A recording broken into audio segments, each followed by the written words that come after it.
তারা হয়তো এই হাদিস জানে না, আল্লাহ পাক ওদের কানের মধ্যে আমার এই হাদিসটা যেন পৌঁছে দেন, আমিন। নবী সাল্লাল্লাহু আলাইহি ওয়াসাল্লাম বলেছেন, আমি মেরাজের রাতে যখন গিয়েছি তখন এক শ্রেণীর মানুষকে দেখেছি, ওদেরকে শাস্তি দেয়া হচ্ছে। কি শাস্তি? জাহান্নামীদের রক্ত এবং পুঁজ ওদেরকে খেতে দেয়া হচ্ছে। জিবরাইল আলাইহিস সালামকে জিজ্ঞাসা করা হলো যে এরা কারা?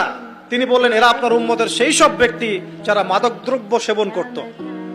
আল্লাহ রাব্বুল আলামিন তার হাবিবের মাধ্যমে জানিয়েছেন, যখন কোনো মুসলিম মাদক সেবন করে বা কোনো ব্যক্তি মাদক সেবন করে তখন 40 দিন তার নামাজ কবুল হয় না। এরপর যদি সে তওবা করে তাহলে আল্লাহ পাক তার তওবা কবুল করবেন ইনশাআল্লাহ। যদি সে আবারও মাদক খায় তওবা করার পর, আবার 40 দিন তার নামাজ কবুল হবে না। যদি সে আবার তওবা করে আল্লাহ পাক আবার তাকে মাফ করে দিবেন। যদি সে আবারও মাদক খায়, আবার 40 দিন তার নামাজ কবুল হবে না। তারপর যদি আবার তওবা করে, আবার আল্লাহ তাকে মাফ করে দিবেন।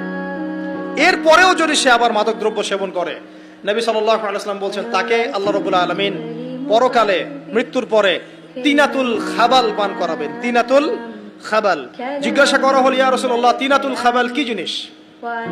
নবী সাল্লাল্লাহু আলাইহি ওয়াসাল্লাম উত্তর দিচ্ছেন, এটা হচ্ছে জাহান্নামীদের রক্ত, মাংস, এগুলো পুড়ে পচে যে রসটা বের হবে, এটা হচ্ছে তিনাতুল খাবাল।